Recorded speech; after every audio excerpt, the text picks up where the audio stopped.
Greetings, my friends, and welcome to a little video about survey construction.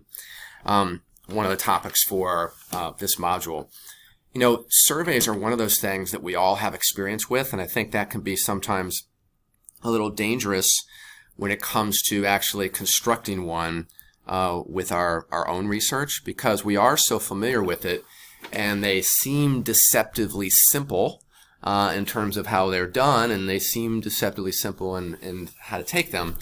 And I think, as I said, that can be a little dangerous. So there really is a lot of thought and detail that must be devoted to constructing a survey that's meaningful.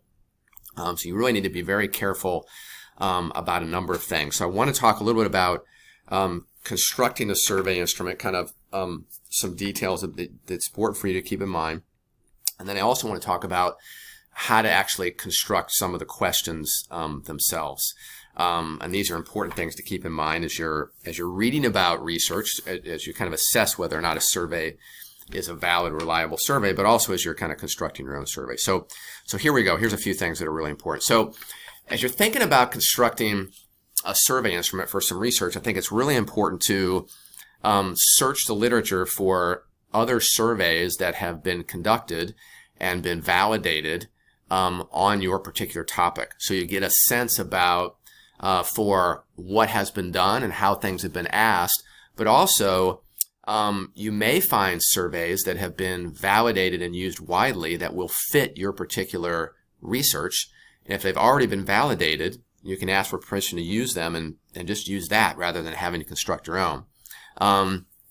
But the other thing is to take a look at some of those surveys that have been done on your topic and really ask yourself, are they asking questions that are really getting at the particular types of things you want to know?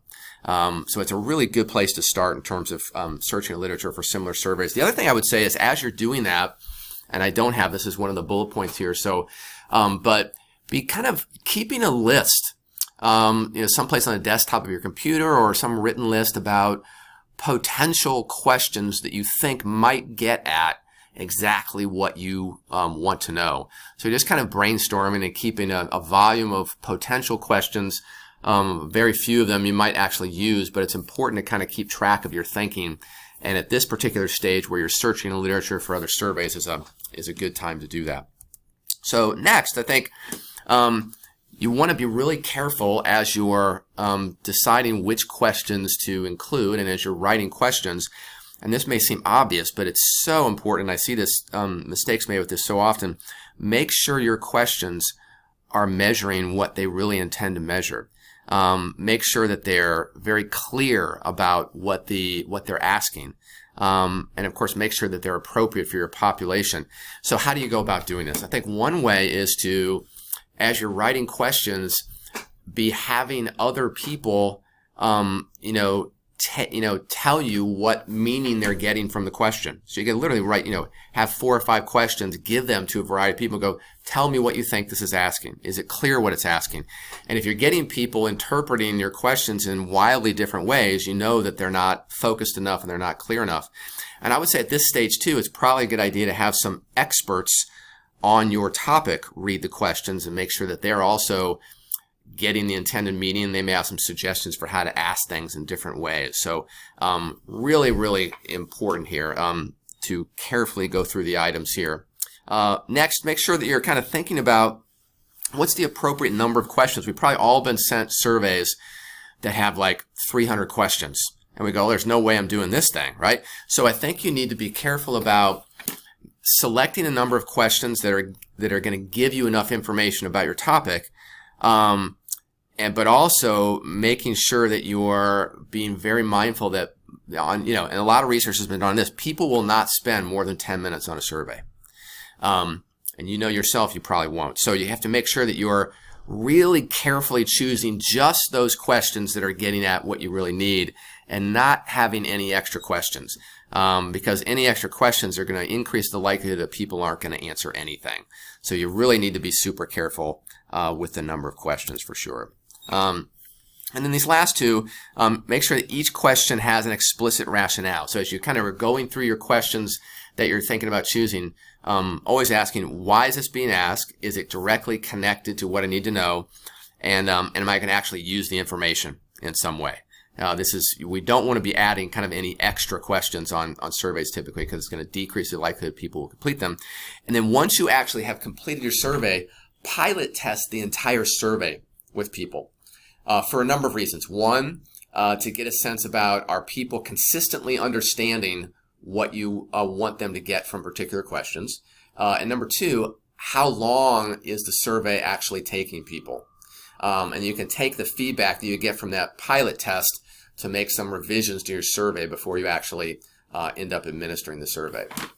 Okay, so those are some really important principles to keep in mind as you're constructing overall your survey instrument. But then I wanted to talk about some specific things to your questions themselves. So as you're constructing your questions, be keeping some of these in mind. As we said before, make sure the meaning is clear. When you pilot test, you want to make sure that you're getting everybody that's having a similar meaning from your questions.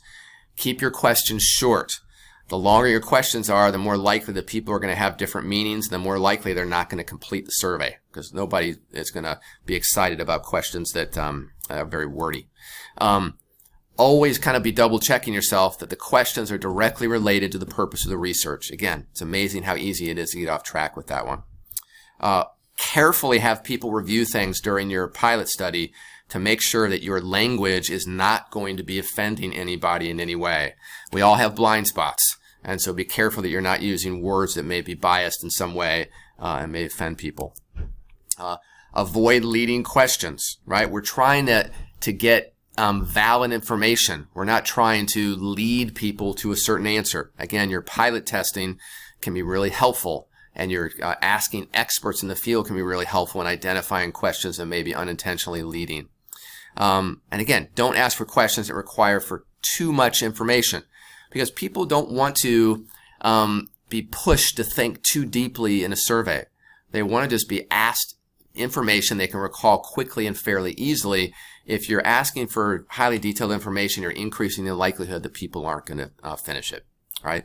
So these are some of the really important things in terms of constructing a survey and designing survey questions. If you have any other questions about how to do this, or any other questions about survey research, don't hesitate to reach out. As always, hope you guys have a great day.